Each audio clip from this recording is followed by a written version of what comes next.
Welcome back.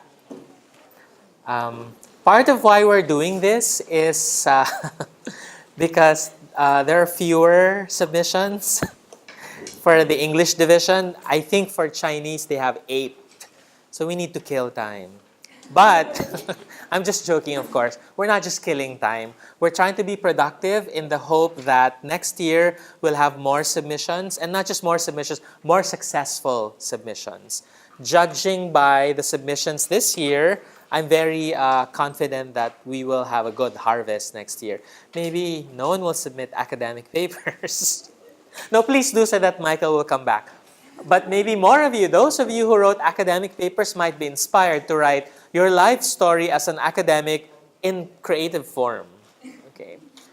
Today, we're supposed to have a workshop, but we can't really have an honest-to-goodness workshop because we only have about an hour, a little over an hour.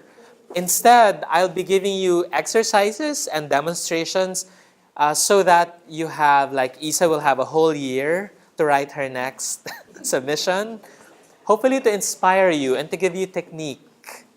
I would like to talk to FGS, to Fo Guangshan, about a more sustained program of maybe workshops. It doesn't mean I'll fly back here, but I'd love to. Maybe you can do it online so that you're not just waiting for the announcement, submission deadline, and then you're panicking. So that even a year in advance, you're starting to create. Maybe not necessarily for submission, but to start writing stories, to hone your skill. So it'll be more natural by the time the submission comes along, okay? So today, I have titled it Prompts, Poetry, and Prose. So it's very ambitious because we only have 1 hour, but we'll try to have a taste of each of these. So for prompts, you know what a prompt is, right? I want to prompt you to write something. So you're not supposed to produce something publishable, but just to get you started. For the prompts, we'll work with words. If communication is a transaction, what's the currency? Words. And we can't take that for granted. People think, oh, I have to write a poem or a story. I need a brilliant insight or idea. But where do you start? With language. It's unavoidable. Even if you have a brilliant insight, you need to use language. And when we're talking language, what are the basic building blocks? Words. So our first exercise, you have pen and paper? Yes? So don't be nervous. This is very relaxed, and it's not a competition.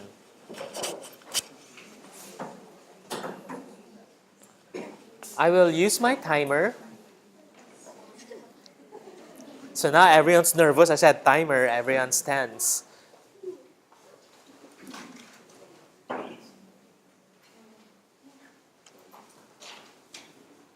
We might have done this. Who was here last year for the workshop?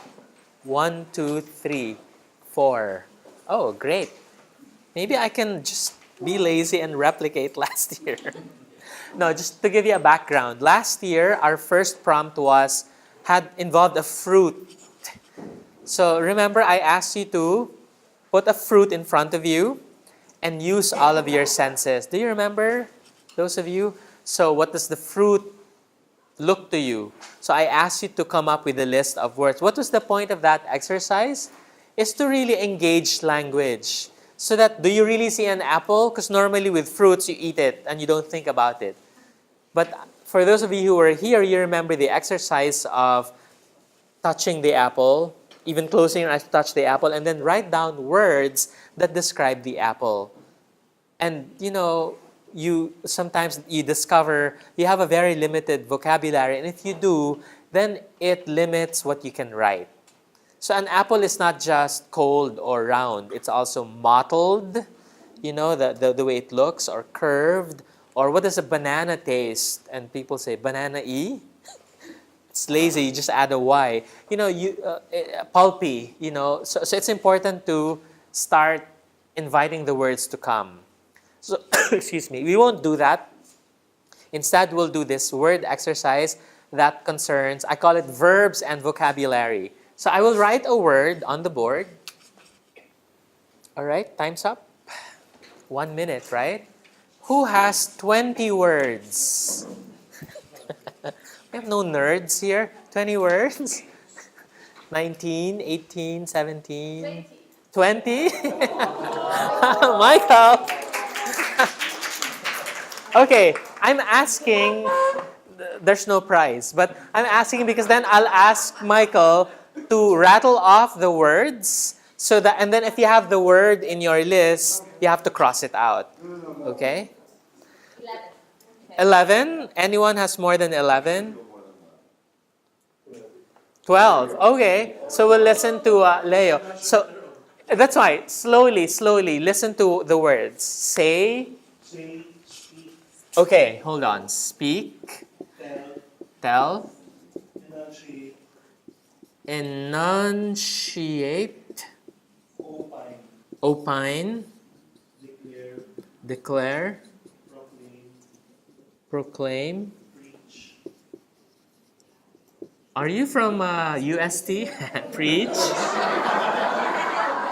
No, UST is the University of Santo Tomas, the Order of Preachers, the Dominicans. So, preach.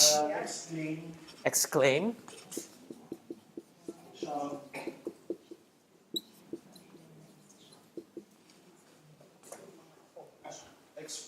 Express. Is that it? Clarify. Do the others have these words? Did you use them? No? Okay, what words did Leo not mention that you have on your paper? Whisper. Okay, great. Mention. Whisper, mention. Announce. Okay, announce. Elaborate. Communicate. Suggest. Narrate. Okay, all right. Sing. All right. What's the point of this exercise? So, these are all, sure, they are synonyms, right? The point was, when you want to use the word say, there's many ways of saying say. What's a practical application of this? If you're writing a piece of fiction, so Stefania said, Michael said, it's so boring, it's all said, right? But if you want to say, she said angrily, Michael said angrily, fine. But you have to rely on an adverb to modify the word said, the verb, right? But part of the beauty of good writing is the economy of words. It has more of an impact. So instead of saying, for example, Michael said angrily, how do you say it? Michael shouted. Well, exclaim is more shout, right? It's more volume. But what verb shouted? But you can also shout happily, right? Give me one verb that's could take the place of said angrily. Yelled. Okay, yelled. Better. Scolded, sure. Good. Express is a bit more general. Growled. Michael growl. It's like a dog, right? Growl. He growled at me. There's no mistake that he's angry, right? Other words, because some of these are a bit general, expressed. They're really more academic when you think about it. The writer expressed, the writer elaborated, communicated this. What about more, shall we say, literary words you would find in a novel or in a short story? Okay. When you're describing, because when you interject, you really sort of almost interrupt. You really jump into it. So interject. He or she interjected. Screamed. Whisper. What am I doing now? Mumble. Great. Mumble. What if you're okay, that's mumbling, right? When I'm nervous, I could be mumbling. It's nice. The word mumble. I'm mumbling. What about I'm making a snide comment, but you can't hear it? Sure. Oh, yeah. Murmur. Well, murmur is different because murmur it can be like a whisper. Grumble, mutter, mutter. So you have a lot. Growl, grumble, mutter, mumble, right? Whisper. You don't say, and obviously when you use the word whisper, you don't say this anymore. He whispered softly. It's redundant, right? So be careful. Like you already, he said softly, sure. Better, he whispered. Okay? So now we're making you really pay attention to, there's no magic to this. It's really, you have to be very intentional, and you have to be sensitive, aware about the power of the words you're using. And you get to choose these words. In fact, if I were told, Randy, you only have 1 minute for your workshop, and I'll say only one word, read. Read, read, read. If you're a firm believer in osmosis, even if you're not particularly intelligent, if you just keep reading, they will somehow, I'm not talking about memorization, they will somehow become part of your mental apparatus, your imagination. And it's not that automatically you will write like a robot. It becomes part of you. And I'm not just talking about vocabulary. I'm talking about syntax. I'm talking about structure. I'm talking about the whole rhetoric, the whole way you compose something. And you keep reading. And the good news is, if you feel you only had 2 words in your list, don't feel bad, because guess what? You can keep acquiring vocabulary. And again, to the 1 minute workshop, read, read, read, read, read, read. So you have to read. So did this little exercise work for you? You can try that with other verbs too. Without even coming up with a list, let's use the word walk. Jump, okay. Hop. Skip, okay. Now, you have a whole family there of a very tiring kind of walking. Hop, skip, jump, stomp or stamp, right? Glide. Like Catherine presenting, she's gliding. Okay, glide. What's this? Limping. It begins with an H, ends with an E. There are 2 B's. I must tell you. Hobble. Hobble. You're hobbled by, I don't know, a wound in your foot. Okay? So, or you limp. Okay? You trudge.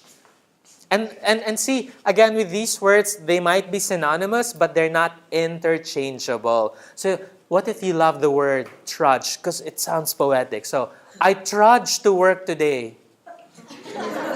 What's the context? Oh, and if you are in Borneo, you're an eco-warrior, then fine, you're trudging to the forest. But if you're walking to an office, you're not trudging. Unless your point is, I hate my job. I have to trudge to work, right? So you also need to look at how appropriate the words are. Okay? The only exception might be poetry, when it might actually be the point. You're trying to redefine something. But normally, okay. So these things, because they're very specific, you obviate the need for adverbs. So it's less wordy.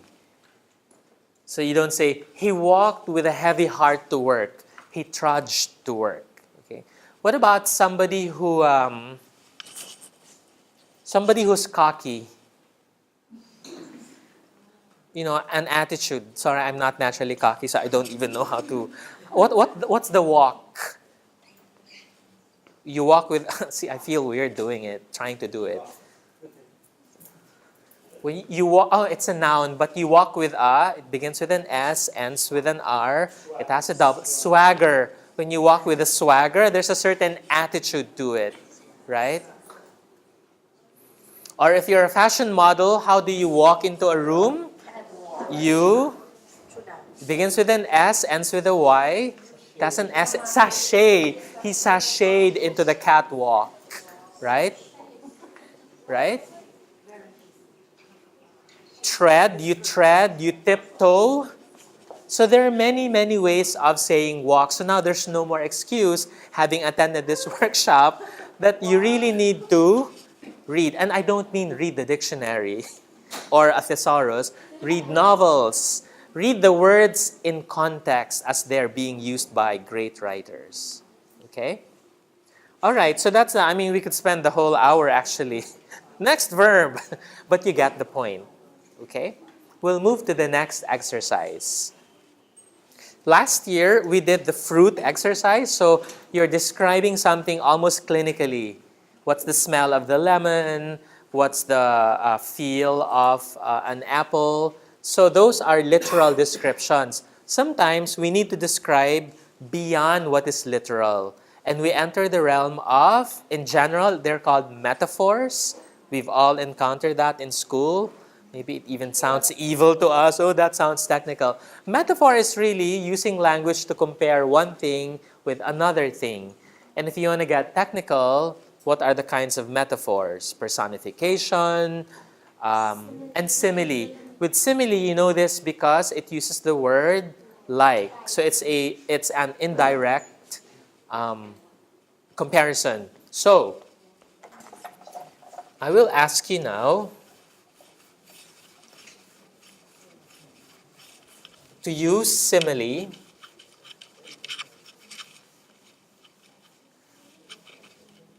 Okay. So normally, we rely on metaphorical language, when we want to bring an abstract thing, a concept or an emotion or a reality into something more grounded, more specific, more concrete, right? And that's where the simile comes in. For example, why don't we use the theme of the forum as an exercise? So openness, right? This openness is what? It's abstract because it's an idea. It's an experience, right? How do we translate it into something concrete? We use simile. So it's like a little chart. We'll start with looks like. What are the other senses? Smells like. Tastes like. Smell. Why can't I enumerate my senses? And when we say feels like, we mean the tactile sense, all right? Surface. What else? Looks, smells, sounds like. I will add one more. The kinesthetic. So moves like. Okay? So what we're supposed to do is to translate something abstract into something concrete by using the senses. Right? So before we do this, let's do this orally first so you get the hang of it. Let's say the word is pain, right? When you say pain, P-A-I-N, pain. Pain is abstract, it's a sensation. But pretend I'm a Martian and I ask you, what's pain? Of course, you understand what pain is, but the Martian doesn't have a notion of pain. How would you explain it? And then you have, of course, the material world around you. So pain looks like what? Broken glass. Excellent. Because then it's visual. Looks like broken glass. What does pain smell like?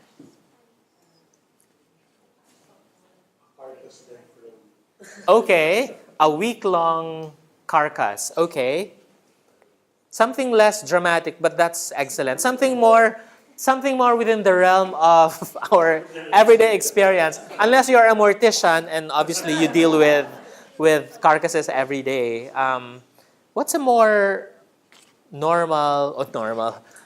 ordinary smell of pain? Blood. Blood has a smell. It has a metallic smell, right? Garbage, exhaust, rust, right? For some people, vinegar, but Asians love vinegar, so it's never like pain, right? Sweat sometimes, okay? Ammonia, yes. Or, you associate it with the hospital, right? Antiseptic. But other people are in love with the smell of antiseptic because it's so clean, right? Sounds like, what does pain sound like? A screaming, okay. Something even more specific than that. A whip, okay, a whip. Unless, of course, sorry, this is probably not appropriate, but some people get excited by the sound of a whip, right? So again, it can be very subjective, but that's a concrete example. Ambulance, a siren, right? Some people, when they hear it, they associate it with pain. So in short, the sensation or the experience, the abstract idea of pain can be translated into something concrete with simile, all right? So now, on your sheet of paper, please come up, fill out as many as you can. You don't have to fill in everything. But what is openness? What does it look, smell, taste, feel, sound, move like? I'll give you a few minutes, okay? Feel, okay? When openness, so feel on your skin, what does openness feel like? Cotton candy, you know? Because you might be thinking, openness is soft, but soft is also abstract. Think concrete. And notice, so because of this workshop, you realize there's no more excuse for boredom. If you're bored and your phone doesn't have any juice in it, get pen and paper and start thinking boredom. Boredom feels like, boredom sounds like, right? Make use of boring time as a time to exercise your senses and your relationship to language. So, what does openness look like? Outer space. Okay, so openness. Okay. A public market? Bright. Oh, bright. Okay. I probably should, and this is good because we're all learning. Better to use nouns as well because it's very specific. Bright, okay. Bright is an adjective, right? But an adjective is supposed to modify a noun. So it's still, how do I explain it? It's like icing on the cake. We want the cake. Of course, we like the icing, but try eating icing only. It's not enough, right? You need something concrete. So, bright. So, I will ask Lena again. So, what image of brightness that's a noun would be sunshine? Okay, so that's even better. Okay? Sunshine rather than bright. And you don't say bright sunshine anymore because it's redundant, right? So, sunshine. See? We just improved on an idea. So it's concrete. Okay, good. Others? Sunrise. That's okay, openness. For all you know, I'm doing this exercise because I'm trying to write a poem and I'm stuck. I'm trying to source images, right? Natural images. An object that's seamless. Well, a house without walls is seamless. It doesn't have seams, right? So, prefer nouns, at least for this exercise, nouns to adjectives.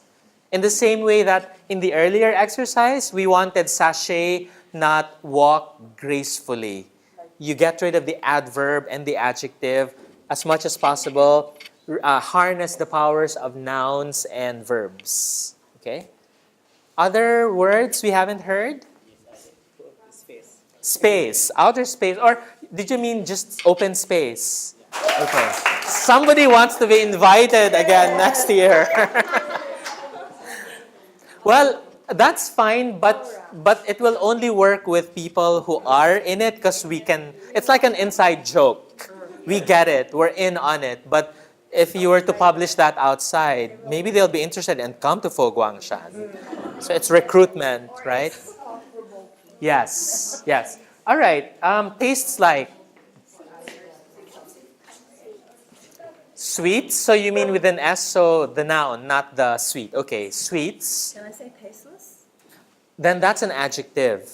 So you give us. So in short, give something like a food item. Rice could be. Morning dew. Wow. Tomorrow morning I will wake up early and Taste what morning dew is like. Okay, that's very poetic actually, because you don't really taste it, but just seeing it, it makes you savor it somehow. Smoke? Well, coming from where? If it's coming from the rear end of an SUV, but if it's wood smoke, in a cabin, not the cabin, but in the fireplace, right? Or a barbecue, okay? Clear wind. Oh, is somebody singing already? The water, rivers to flow to the sea. So water and river, where they meet, okay? Wow, what an imagination there. I have one, but it's not English. So I had Mutlathamang, which is a dish in Myanmar where you take 3 curries and rice and you mix it together. Wow. So when you apply different curries and rice, Right. they mix it together so it's perfectly mixed through. So Okay. all the flavors are mixed together. Wow. And even that's even philosophical when you think about it, the openness too. So it's the idea is there. All right. Feels like to touch.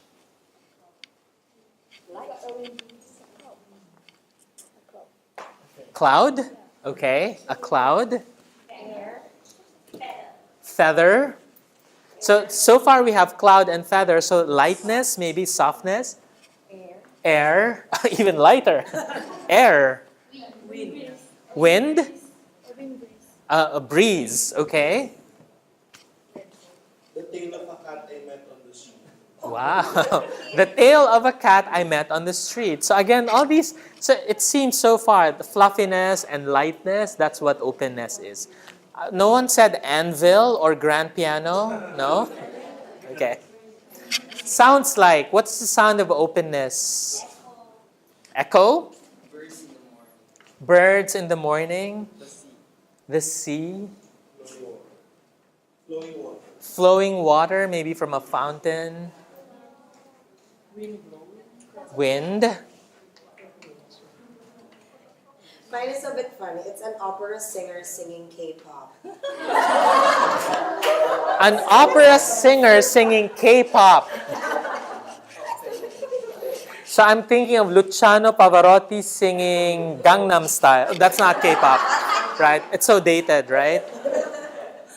Moves like wind, breeze, clouds. So there's a gentle motion, the sea. Okay, what is the point of all of this exercise now? What do you notice? Drama. There's drama in it. You can visualize, you can use your senses. People can enter the experience. So, right, because it's perception too, right? The associations that come with it. So if you rely on, next year, Fo Guangshan will send you an invitation to submit, and the theme is probably, harmony, for example. Harmony is up there. It's abstract. Then you submit something for the creative work. Then you need to think about symbol. What could symbolize harmony that's concrete? And then you start telling a story so you're not up in your head. Because you already understand your experience. Your readers don't. So the way they can get into your experience is if they enter the very materiality of your trip to Taiwan or something happened in your family. So simile can help. Okay? And now you can be more intentional because, like it or not, maybe we're naturally metaphorical.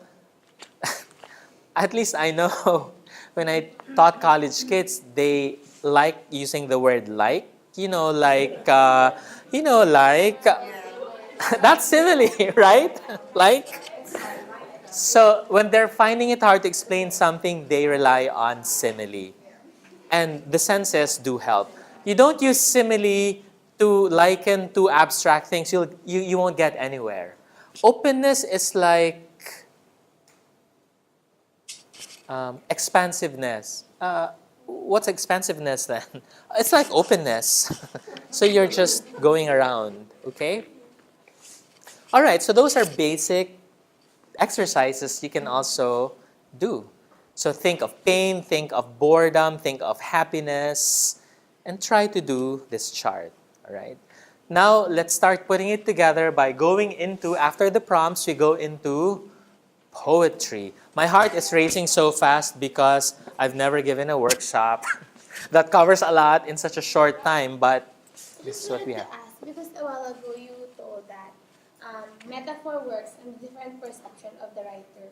What if that perception of it doesn't work to the other readers that were able to... Oh, wow. Suddenly I'm back in college and this is a poetry class. Thank you for that question.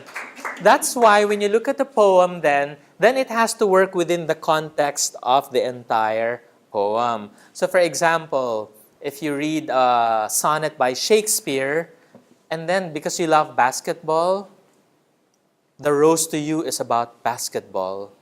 You can insist on that, but then you have a community of readers who will look at the text and say, you know what, the other images here do not seem to support that impression that this is about basketball.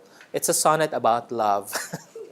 So you cannot insist, well, you can insist all you want, but it doesn't really make sense. Do you see? So it's poetry is not like a blank check where you read the text, you want any interpretation you want. That's why you have textual analysis. Okay, and okay, I think to address that better, we'll move into poetry now. Because it's hard to talk about it in general. Now we have actual texts. So we have 1, 2, 3, 4, 5 poems here. You can pass around. I don't know what happened to the end. Letting go of a slanderous heart while shelling the beans. That's a poem. And you're like, what? Right? Is that a poem? 3 lines? If this is a poem, gosh, I can spend the whole day writing haiku. Right? But a haiku takes years for a master to write.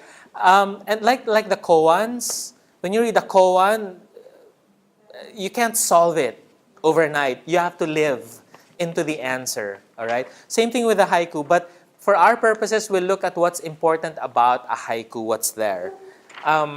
Imagery is important. So my notes are in my phone. There's imagery, there's tension, and there's economy. Economy of words, right? There's imagery, there's tension, and there's economy. Let's see how that haiku embodies it. So what's happening? When you read a poem, don't panic. The first question is really, what is happening? There's usually a who's talking, and sometimes there's a character in the poem. So in this case, letting go of what's the setting here, if you can call it a setting? Where is the person being described here? It can also be the speaker himself or herself, right? What might be the setting? Kitchen. How do you know? There's beans and there's shelling. You know what shelling is, right? Can you all visualize what's happening? You know, you open the pea and then you shell. You remove the shell, right? So 2 things are happening here. What's the more literal event happening? The shelling the beans. What's the other thing that's happening? Letting go. One is concrete, in the concrete world, manual. The other is more spiritual, more metaphysical. It's the letting go of a emotion, slanderous heart. And what kind of a heart is it? It's not a good heart. What's slander? Saying something bad about somebody else. You're even lying or you're spreading bad things about somebody else. It's slander, right? So what's happening here is maybe somebody is just tired of being bad and wants to be a good person while doing the shelling the beans. So in a way, letting go of that slanderous heart is almost as easy as shelling the beans, or something as mundane as shelling the beans. I mean, that's just one way of looking at it. I'm not exhausting the symbolism. But it's such a wonderful image. You know, in your head, you're thinking of something else, but this is exactly what you need to be almost doing. Would anyone like to add to that? I was Keisha. just curious about the original Japanese because I was thinking of edamame, right, which tastes terrible. You know, the outside is not pleasant, but the inside is so delicious. Right. Oh, wow. So that can come into play when you interpret it, right? She's thinking particularly of the actual, what kind of beans or vegetable is it, the edamame, right? But for me, it's the tension between, remember the story within the story of Leo? He has a journey to Taiwan, but within that journey, something is happening inside him too, right? So in this way, the journey is shelling the beans. It's a very mundane, thoughtless activity, but inside there's something happening. So in a way, the beans and the heart are sort of symbols of each other, or the beans are the externalization of something inside the persona. And it's a very simple thing, but to me, it's so beautiful. Otherwise, I wouldn't have chosen it, right? It's beautiful. It demonstrates imagery, tension, right? And there must be an aha moment. But the aha moment is not with the persona, it's with the reader. Because I can see it. Right? In cinema, I'll give you an example in cinema. Como agua para chocolate, like water for chocolate. There's this movie based on a novel where the youngest daughter had a lover, but the lover had to be married to the older sister because that's the tradition. And as the youngest daughter, you're supposed to take care of your mom until she dies. The worst part is they all had to live under the same roof, right? So, you know, in the other room, there's the sister and the lover who are married, and she's in her room. And what does she do? She quilts. She keeps quilting this long, long quilt. And then later in the film, so she does it naturally. Later in the film, when she had to go out to be taken, I think, to a mental institution, it was winter, so they put it on her shoulders, and the whole scene, she's walking towards the horse carriage. It's like a wedding train. And then it hit me, my God, the sorrow of this woman is as long as the train of the quilt and the length it took her, because she's quiet about the sufferings. It's all, so it becomes an objective correlative of her sorrow. Do you see it? Brilliant. Brilliant for the novelist and also for the filmmaker, because you have to translate it into image. And fantastic, and no explanation that, look at how sorrowful. No, you just see that long dress and you're, right? So in a way, this is like an objective correlative. Let's look at the next two haiku, which are more playful, okay? After the rain, bomb craters filled with stars. It's like a puzzle, okay? You have images, rain, bomb crater, stars. What is weird about this poem? Water shouldn't fill the bomb. Water shouldn't? Just rain. Okay. So What? it should be water in the bomb craters. But instead, what he sees are the stars reflected. Oh, there you go. Thank you for ruining it for me, Leo. Normally, when I discuss this, I love it when people are like nervous because they can't puzzle it out, you know? And that gives me a chance to, draw it out of you, coax it out of you. Because really, it's really a good exercise. When you look at everything is right there, it's for you to put it together. And what's the insight? So there's rain. Again, what's the setting? It's probably war because there are bomb craters. And literally, even my college students used to feel so stupid because I asked them the most obvious questions. Where are the bomb craters? Of course, they're on the ground, yes? And what's the shape? They're concave, like this, right? And I'm explaining it to them. They're like, what is he up to? You know, it's so clear. But again, it subverts expectations. So pretend, it's quiet now. I can walk out. And then, of course, you're picking your way, and then you see a bomb crater because it has just rained. It's full of water. So I asked students, so it just rained. What happens to rain? it goes down, it fills up the crater, right? And then what are the properties of water? It can reflect. So notice the shock of that haiku moment when I'm picking my way and then I see stars instead of bombs. Maybe there's cadavers, but I see stars which are supposed to be there.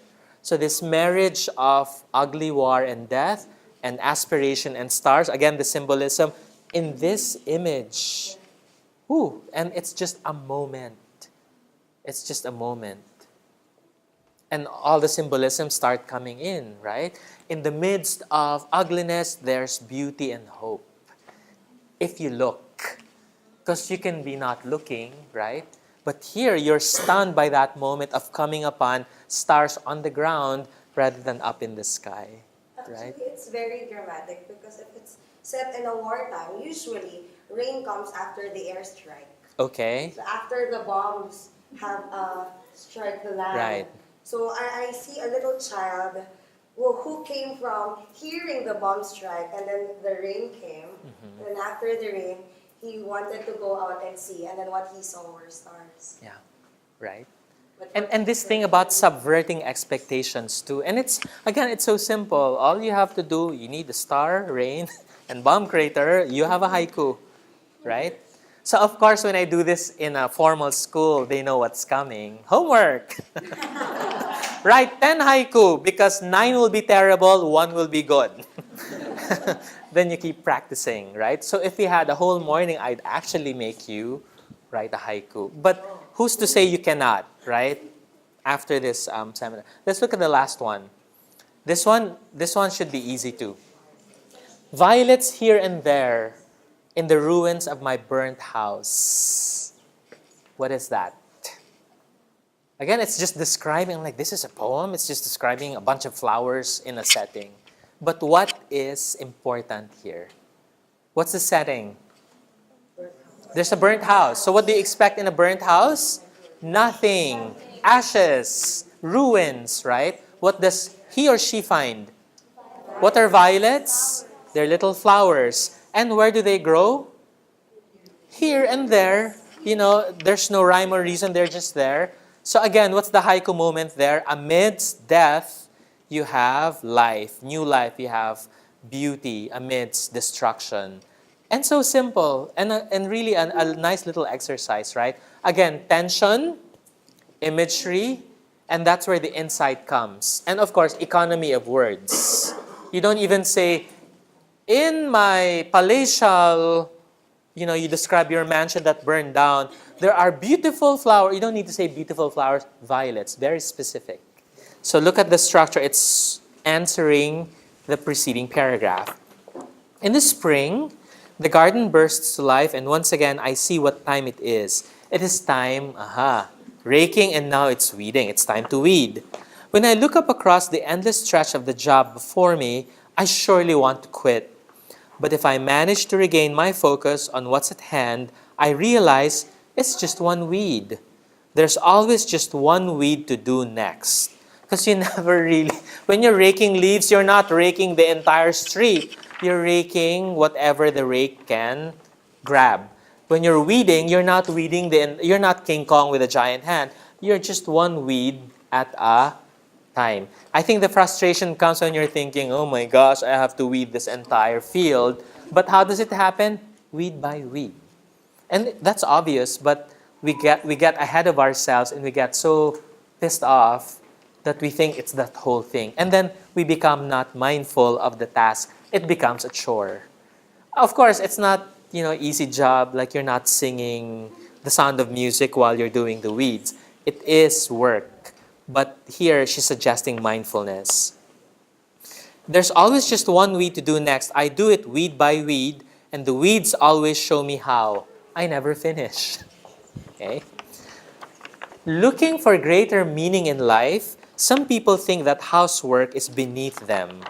So what's happening now? She's already going from very specific, seemingly unrelated chores to a generalization. She's talking about housework in general. Cooking and cleaning are beneath them. I know that feeling well. Sometimes they seem so far beneath me that I can't see the bottom. I can't see the beginning or the end. Is there a point to doing the work that seems pointless? The work with no visible end, no redeeming value, and no apparent urgency? It's almost like a rhetorical question, right? Why wash the dishes when tomorrow you're gonna eat again, wash again, eat again, wash again, right? Why rake? Well, they won't rake themselves, right? And then it's a series of rhetorical questions, but she answers it. She says, well, yes. It's the wisdom of the ancient homemakers. So she starts introducing to us the heart of the matter, because it's in the title.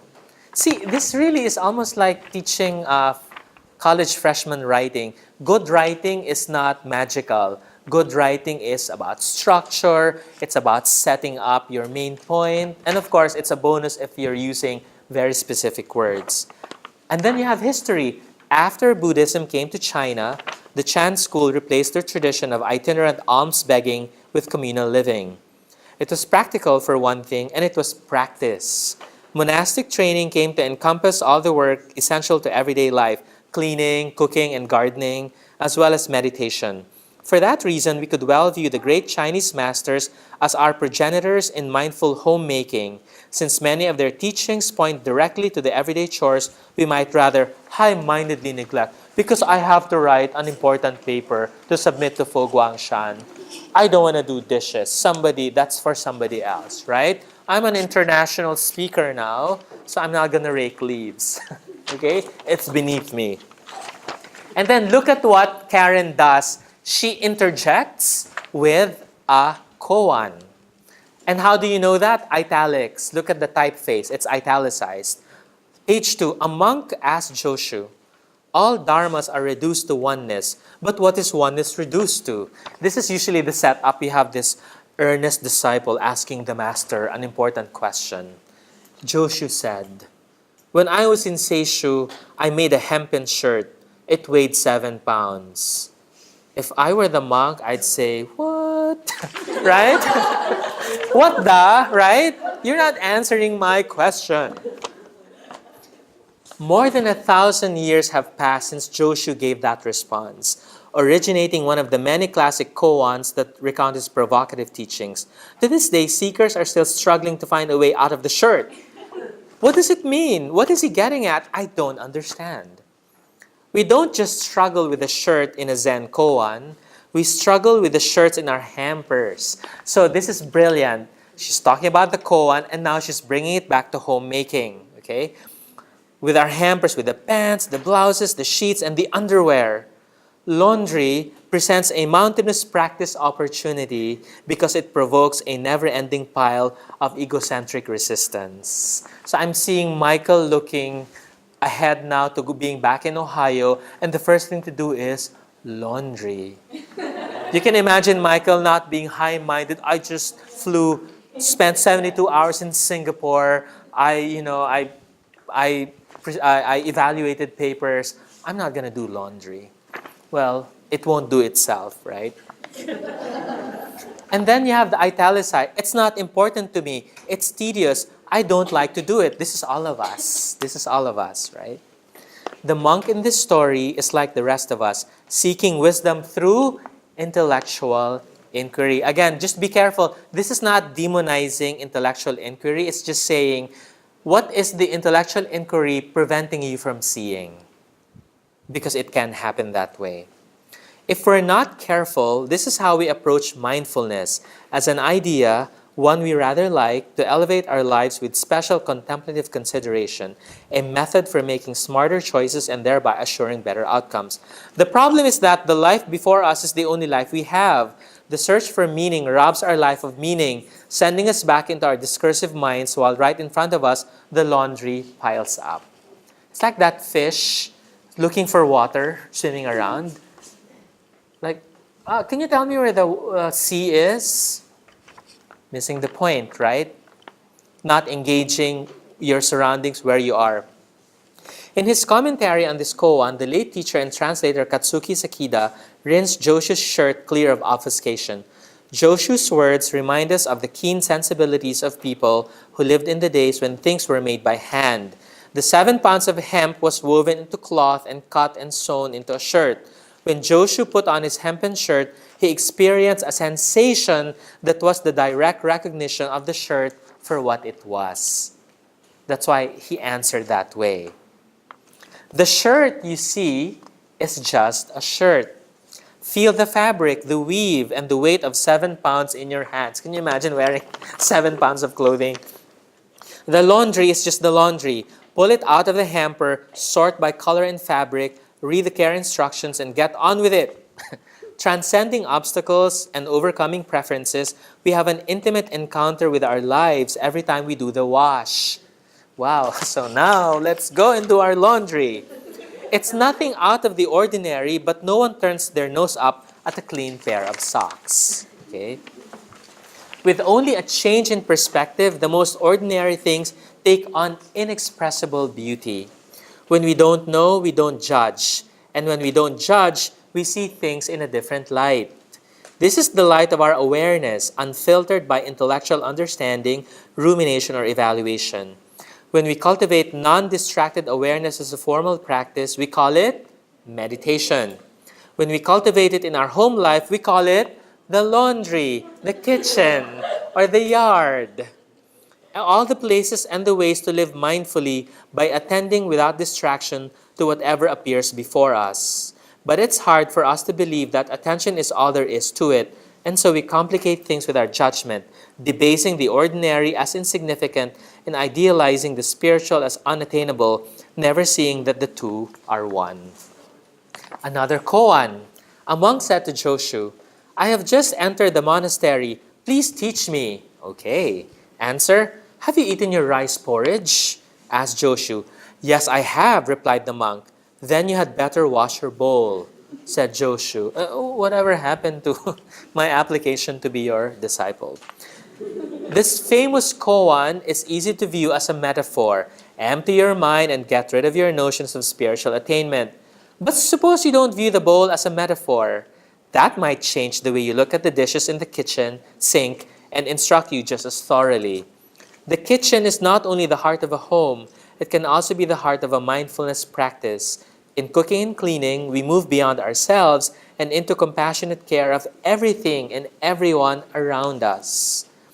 Eating is our sole essential consumption, and cooking is our one common charity. So you'd think its purpose would be obvious. Yet, with a critical eye to the value of time and what we judge to be our higher talents, meal preparation may seldom seem worth it. I have a dissertation to finish. Somebody else should do the cooking. Cooking for two, not worth it. Filling the fridge, not worth it. Sitting to dine, not worth it. Cleaning up after, not worth it. Nothing is worth the measure we give it, because worth doesn't really exist. Wow, by this time my mind is really blowing up and I'm levitating. Okay? It is a figment of our judging minds, an imaginary yardstick to measure the imaginary value of imaginary distinctions. And one more way we withhold ourselves from the whole enchilada of life that lies before us. If nothing is worth it, why cook? Why shop and chop, boil and toil, and clean up after? To engage yourself in the marvel of your own being, to see the priceless in the worthless, to find complete fulfillment in being unfilled, and to eat something other than your own inflated self-importance. That's what we empty when we empty the bowl, and a busy kitchen gives us the chance to empty ourselves many times a day. This is just so fantastic because by this point, the literal and the symbolic are going back and forth. Just when we think we're being encouraged to be symbolic, it's being, no, go back to the bowl. Because every day you have a chance to be mindful as you're cleaning, as you're taking out the rice from the strainer, iki. That's part of the practice, okay? Last, final koan. A monk asked Joshu, "What is the meaning of Bodhidharma's coming to China?" Josh said, "The oak tree in the garden." Enough about laundry and dishes, you might be thinking. What about deep spiritual questions? Why do the great mystics strive so diligently for enlightenment if it has no more depth than what's found in ordinary housework? See beyond your house, Joshu answers, beyond the delusion of a separate self trapped by the false perception of what is inside and what is outside. This is true mindfulness, not the narrow boundaries of our conceptual abode, but the phenomenal world of the awakened mind. Joshu tells us to open our eyes and awaken in our own backyard. Once again, Sakida prunes the intellectual interpretation that can obscure our clear sight. There were many giant oaks in the garden of Joshu's temple. We can well imagine that Joshu himself was personally familiar with every tree, stone, flower, weed, and clump of moss, as intimately acquainted as if they were his own relatives. Final paragraph. Where is the place you know as well as your own family? Indeed, that is as proximate as yourself. It is the place where you are at ease with a full load, fulfilled by an empty sink, telling time by the leaves and weeds, making yourself mindfully at home in the home you never leave. Hooray for Karen. So, when you read this essay, you realize, of course, it has all these profound thoughts, but they're so grounded in something as mundane as homemaking.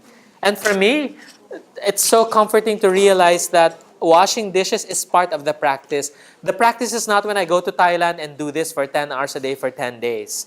The practice is really, it should flow into, of course, we have to eat after, during the meditation. When I'm washing my bowl, I'm still, so the seamlessness of the meditation, of the mindfulness. And so after this, you realize no more haughtiness about laundry. In fact, my first thing today is to Google the nearest laundromat coin-operated in Singapore. I don't just want to leave it and, and come back for it. I want to do it. I want to do it and make it part of the practice. So I'm really hoping, obviously we can talk some more, but it's past 12, that this encourages you to start writing for submission for next year. But more than that, to keep a practice of writing. Try the word exercises, haiku poetry, and how everything comes together in an essay. We have... Oh, okay. If we have until 12:30, then we can open this up to conversation now. So what would you like to ask that I will answer you like Joshu? The oak in the garden. Okay. So there's a comment or a question here.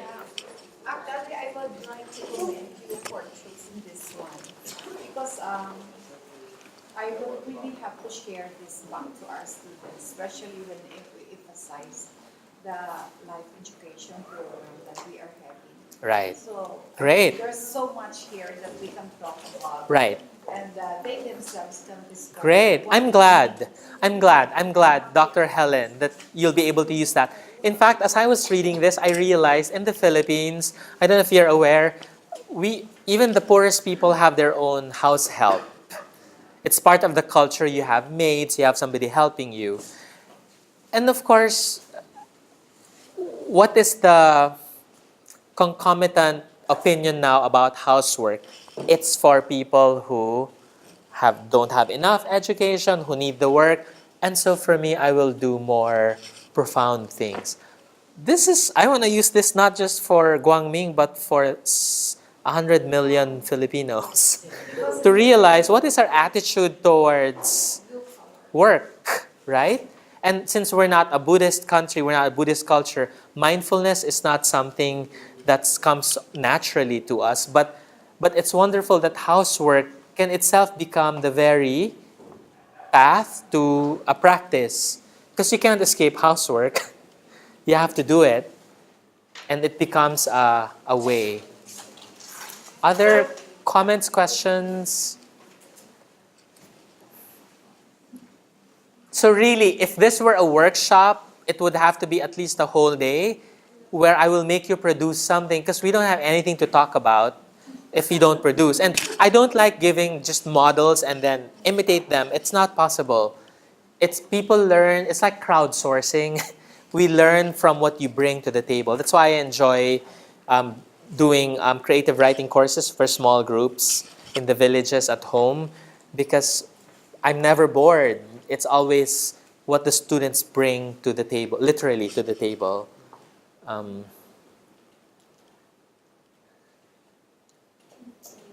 us some tips about how to write a poem, because I believe some of us have never had experience to write a poem. Okay. How we get started. All right. Usually, where does a poem come from? For me, it's in my pocket. I'm just kidding. Lena said here. What do you mean by that, Lena? Feeling. Great. I'm glad. Because it's not idea. People feel they can only write a poem when they have a profound insight. But honestly, how often can you reinvent the wheel, right? Like, I have this insight that no one has ever thought of. Sorry, you're probably the 8 millionth person to think that. So it has to be grounded in something you experienced maybe, or you have a strong feeling about it. And you can start with that. Now, a real poem obviously involves craft. So what we want to avoid, I didn't mention this earlier, is cliche. What's a cliche?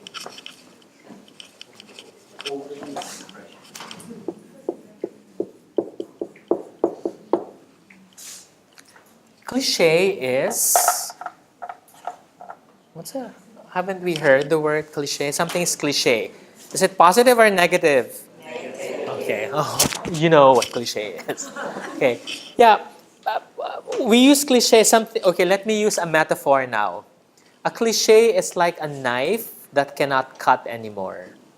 But some people feel, they imagine it can still cut. They keep using it.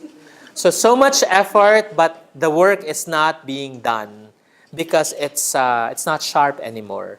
So you need to, that's why with poetry, you sort of even invent, you put images together that are startling because then they make you look again at the experience. There's a movement in literary theory, the Russian formalists, they call it ostranini, to make the stone stony again.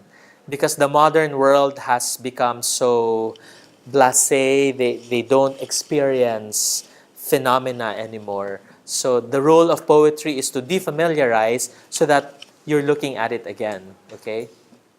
So tips, we can sit here all day, I can give you tips. Better is to give you exercises. To read a lot. Again, it's a very general comment. You need to read because when you read, then you get exposed to the breadth of ways of expressing things so you don't do cliches, right? Can we think of cliches right now about love, about beauty?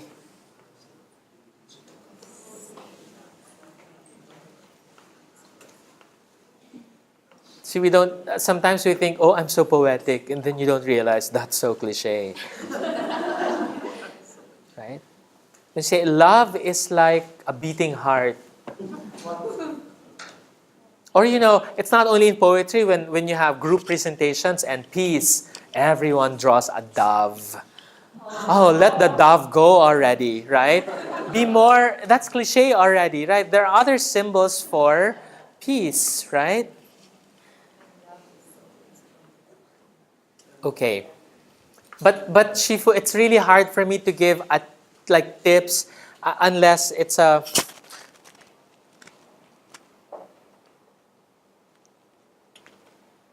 Let's put it this way. I talk about poetry to people who are already writing poetry, so I'm at a loss. No.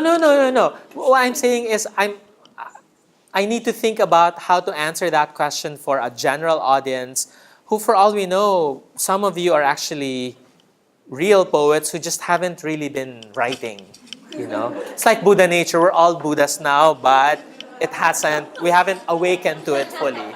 So you're inner poet, right? So I think the general comments would be read a lot and read a wide variety, okay?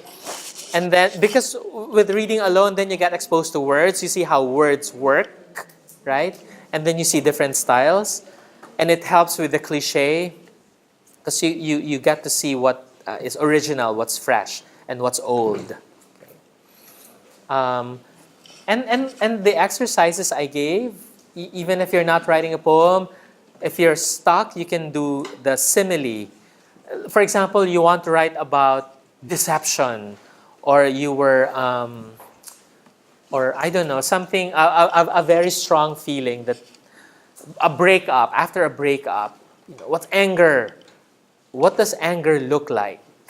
Because you don't just say, I want to kill him, I want to kill her. That's the feeling. But how do you express that in poetry? So, sorry, one more, hopefully this will help. When we get to poetry or literary language in general, it's the language of indirection. It's language that's very oblique. Again, let me use a metaphor. Have you seen a crab? How does a crab walk? Like this. If you see a crab walking like this, run away. That's not a crab. That's a mutant something out to get you. But the thing with a crab is, even if it's walking like that, it's very purposeful. It's either running away or trying to chase a prey. So it has a purpose. So with literary language, it does this very indirectly, but it hits you because before you know it, you're crying or you're sighing because it affected you. Even if it's talking about love, but its images are birds and grass, but it's really talking about love. So, because it's the language of indirection and obliqueness, it works with, it evokes, it suggests. Michael made a comment yesterday about it was maybe this morning. Show, don't tell. When you're telling, that's usually prose, you're explaining. But you can tell by showing. You can tell without telling. How you do that? By showing. And it's more exciting that way. Also, it flatters your reader because the reader feels intelligent. Oh, I'm deep because I got that poem. As opposed, that's why you never ask a poet to explain his or her poem because they couldn't have written it any other way. Right? That's how it is. Other questions? Yes. Just a bit of sharing because we're talking about poetry. You have a poem on your phone? Yeah. Oh. It's something that I found when I was walking actually of all places in a shopping mall. Oh, see? And there's a poetry by a famous Malaysian writer on the floor. Okay. Can I share? Sure, please. You ask a poet what is truth. Sometimes he tells you, sometimes he cannot. But when he does, you are sometimes astounded to find you knew it all along. Ah. And is it written like a poem, like short? On the floor. Yeah, Okay. It's engraved on the floor. Okay, great. It's by Roman Rush. Wow. It's like finding what you never lost. It's been there. Okay. And there are many kinds of poems, okay? There's so many different types of poems. There's no one way of saying this is the only way to write a poem. Yes. I just realized that you really need to open your senses because the moment that you open your senses, you appeal with others. You? You appeal with others. Yes. Yeah, okay. And I always do this too right now I'm really enjoying this. I have 6 people I'm helping give birth to their baby books. No, it's 6 different people who all hired me to write their biography. I said, nope. Because I interviewed them, I realized they have to write their own book, their own life story. And I have an 85-year-old man, I have a 95-year-old woman, I have a 17-year-old who's having a quarter-life crisis. She's not even 25, right? But it's possible because, and the specificity of your situation has to be the entry point, meaning when you're writing your biography, don't think I'm writing to 3 million people, then you're pandering to them. No, forget that somebody's watching you. Write for yourself. Right, because unless you're very specific, people cannot enter. If all your statements are, in life, we all experience loss. I'm bored by that. Talk to me about the time that you were 6 when your father passed away. Not so that we'll cry, but then we begin to enter what it might be like for you. And since we're humans, the senses, our sensory experiences are our common ground. So, and that's why if you talk about childbirth, I'll never have that experience, but if you describe it, I can at least enter into the experience. So it actually encourages empathy too, right? And I'm excited because a project I'll be working with Guangming is Guangming College, the youngest university in the Foguangshan Consortium, is about to produce its first graduates, 27 of them. 8? 27. So Dr. Helen's idea is to come up with a book about their life stories. So I'm willing to go give a real workshop. No, not to say, this is not real. Sustained over many months to refine each story so that then you have sort of the same quality as our 3 presenters today. Because that it really moves you, it affects you. We're not going to make it more dramatic. We're just going to make it more accessible. Right? And again, the power of language that you are consciously using. Maybe some might even do poetry, right? And I'll want to talk to the organizers about opening up submissions, but mostly it's essays. But if there's a really great poem, I'm willing to review it and say, let's make it part of the presentations next year. But I'd really love for a lot of more people to write things like this. Because this is what will draw, this is really will help propagate humanistic Buddhism. Because what's more human than washing dishes and doing the laundry, right? It's here. It's this kind of essay. It's not this profound Buddhist idea and then I want to have a very scholarly interpretation of it. No. How do you ground it in the everyday so that it becomes part of the reality of the readers?